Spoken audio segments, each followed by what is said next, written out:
Welcome back to Bingo Topics, where we're going to cover a myriad of things connected with the Philadelphia Eagles. Starting out today with Howie Roseman, as well as looking at the offense and the hires that have been made recently and how that will impact and how the offense will look here in 2024. What's up, it's your boy Cintron coming back at you with another analysis video, and I kid you not, that's my real name. First up, what they're saying. Howie Roseman has nowhere to hide. So he's made the hire in Vic Fangio. He's got his guy that he threw a conniption about last year. Well, why, Jonathan Gannon? You didn't let us hire the guy we wanted. No excuses now. You got him.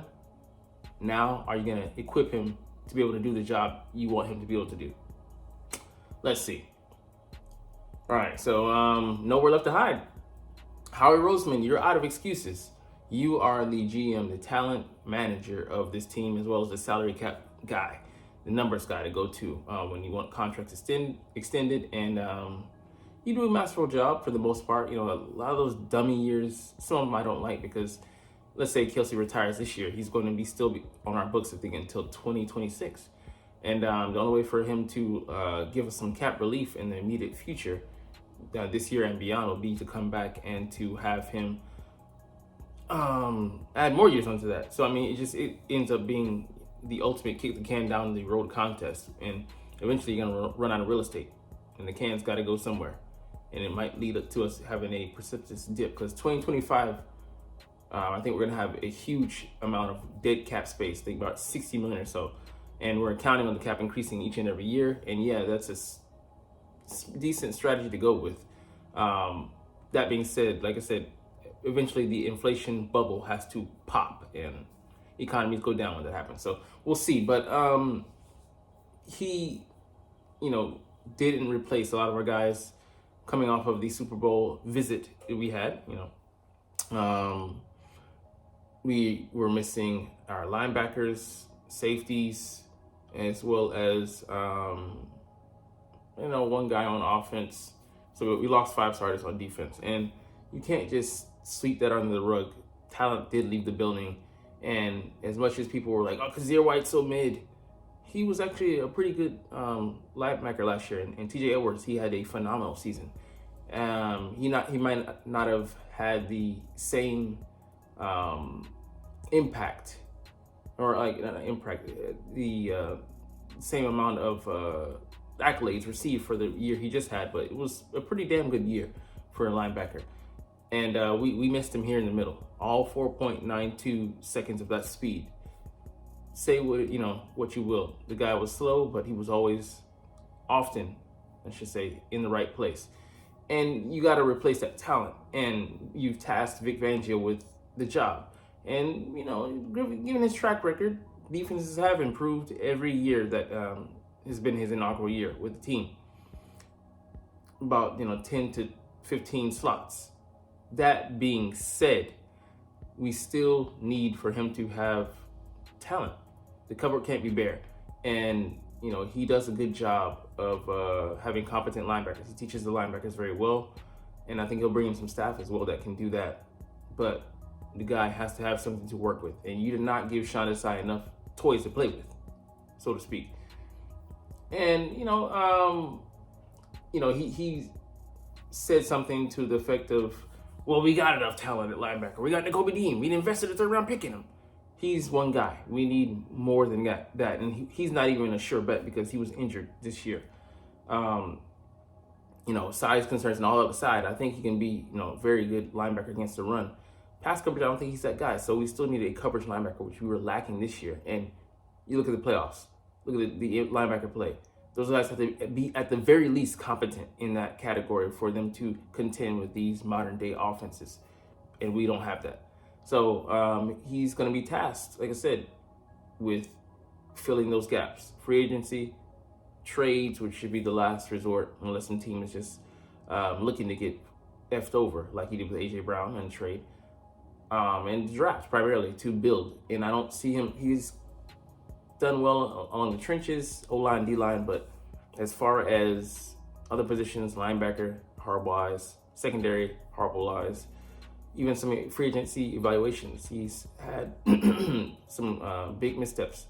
Look at the superstar team we had in 2011 in the free agency, and disaster it was. Nnamdi Asomugha and then Byron, Maxwell, he brought him in from Seattle, a bust. Had to trade him to the Miami Dolphins to recoup something, but Howie is going to be tested, and he's rarely had back-to-back bad seasons as far as bringing in talent, but this is one of those seasons where he has to reevaluate how he's been doing things. And he himself said, I had a down year, but I rarely have back-to-back, so I needed to do good this year. The point of impact. We have some, like I said, Vic Fangio's a good teacher, and he fields competent linebackers, but how about the D-line? We have some guys that are talented. Jalen Carter, he hit a wall in the rookie season. Ran out of gas. We played him a lot. Jordan Davis, the stamina, physique, the overall body needs to be better so he can have a better body of work, bars. But that being said, they have a lot of talent, to play around with. And how they develop, how they come along, especially, we might not have Fletcher Cox back out there in the middle. We're going to have Milton Williams, but it's going to be his, last year most likely, playing in the contract year. And guys like Marlon Tuyo, I ain't gonna say the last name, can't say it. He's a filler player, but how are we gonna deploy them? It's gonna be interesting, but there's a lot they can get out of those guys, and I'm interested to see how he adapts, molds, evolves his scheme here to go against the San Francisco's who we struggled with this year, the Cowboys, who he's had success with, but it's with this unit, this level of talent. Guys do a lot, bring in their guys to teach other guys, and just to have competent players run the system. That could be the guys in Miami, some of the, them in contract years, as far as like they're free agents, able to sign with any team. So we might see some imports, and then just come back better. The guys that we do have that will be back, we'll evaluate them in this article, maybe today or not today, sorry, tomorrow or the next day. But who needs to improve their game that'll be here? Bradbury, just toss him out, man. But how can Slay be better? Even though he's getting older, how can he be more consistent? I want to see how we're going to play in the secondary. What's going to be the schematic theme? The off coverage crap that we've seen up until now? Or we're going to truly mix it up. Some bump and run. But, they got to teach these guys the fundamentals of it. It's crazy to me that we've lost that art of bump and run coverage in the NFL for the most part, across the league. Spots you see it here. Sauce Gardner is an excellent guy. He can mix it up, in any coverage. But for the most part, it's in the history annal books. It's in the history annals. So, but yeah, some guys like I don't put on the players last year. They had garbage to work with as far as the schematics goes. I want to see the improvement on the coaching level. If the coaches are better, the players will naturally be better. Look at 2022 and compare it to 2023. Night and fucking day, quite literally. So there's going to be some things, I didn't delve into everything, but how we can be better. Well, one of those ways is bringing in Kellen Moore. We'll get into in the next part, but he's led some pretty damn good offenses there in Dallas. But if he's not better, Nick Sirianni, this guy could be replacing him coming in to take his job, because he's a young mind, being thought of as a boy wonder. He's still only 35 or 36 years old, but he has more coaching experience than Nick Sirianni. And as far as he's a 5-year coach at least the coordinator level, Nick Sirianni is going into his fourth year. So he could be the guy to take over. If Nick doesn't work out, we have an average year, isn't able to elevate the squad, and we take another step back. He gets axed. They are the guy that they want, who isn't going to be replaced, because Nick is really, like Sel said, expendable. What do you do here that I can't find, elsewhere? defensive talent, defensive mind, offensive talent, offensive mind, cheerleader, motivator. Can bring in hell David Goggins to do that. So it's a bit of a lame duck year because I mean, if Nick doesn't have really any power. He's over the entire roster and the guys, but he's not really specializing in anything because he doesn't. His bones are on offense, but he's been, quite honest, shown to be a sham. So Kellen Moore, guy to watch out for. And how could his offense look? Well, you can see here, 2019 he was the 2018 he was the quarterback's coach, but 2019 he took over as the offensive coordinator at the age of 30, and had him number 1 in yards 2 out of 3 years, and not bad. That year they just kind of not imploded, but I think went to the playoffs. They were 1 and done. They went to the divisional, then again 1 and done. But no, they went to the divisional wild card. I don't know. They made the playoffs this year, but you can see the turnovers were a big issue. But 1, 2, 3, 4 out of 3 out of 4 years, they were at the very least competent. And you don't need to be the best. That's the thing. We'll get into that in a short. But we don't need this astronomical jump. Borderline top 10 play will have at quarterback will have you in competition. But yeah, I mean, with the Chargers, he didn't really have a chance with Herbert being out the last 4 games. But their defense also contributed to that, keeping opposing offenses on the field, limiting their opportunities. And they were horrible at it, to some degrees on defense. But you can see here they were the 9th most run-heavy team in the NFL in 2022. And some of these other years they were balanced as well, but more leaning towards the pass. So we're gonna get a pass-heavy offense, and that's why Mike McCarthy supposedly kicked him out. No, it was because he was in a contract year and trying to save his own ass, his own job. So he can have some good route development and creativity, motion, and things like that. So we're not going to see the bland offense that we saw, but how is he going to fuse it with Jalen?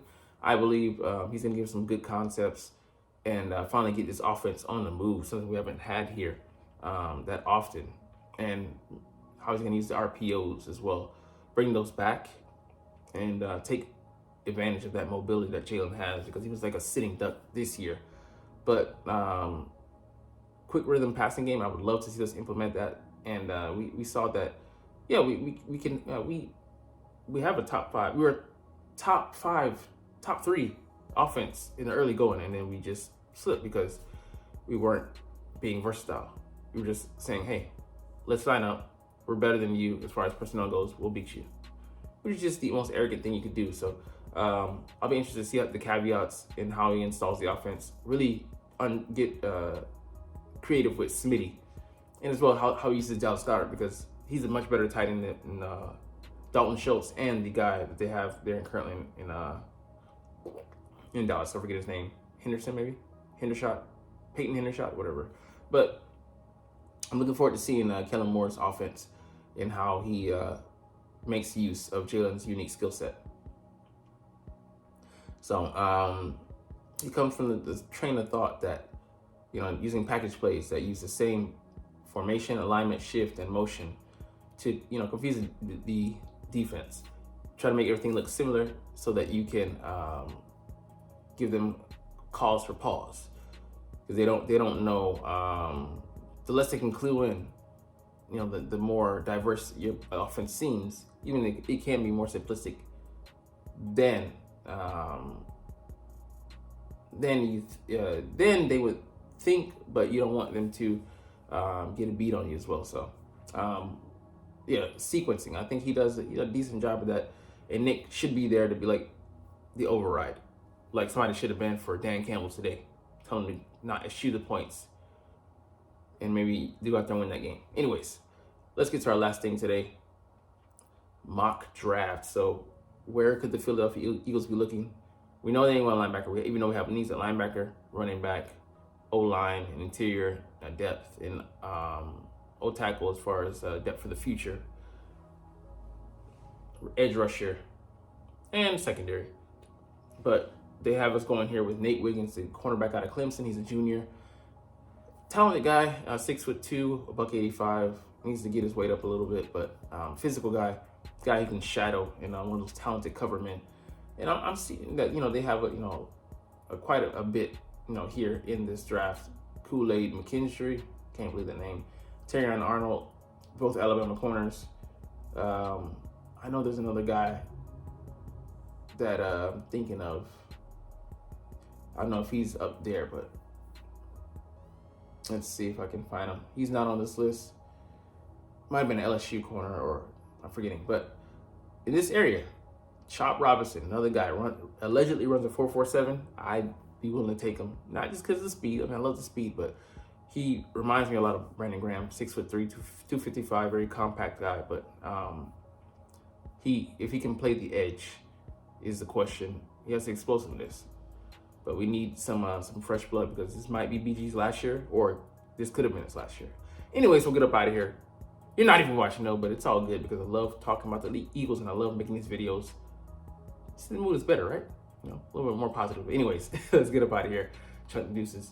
As always, it's Fly Eagles Fly, and let's motherfucking go. Like, comment, share, subscribe if you want. Thanks for watching. Check me out at Cintron Anime, Cintron Life, or Cintron Laughs, or other social media.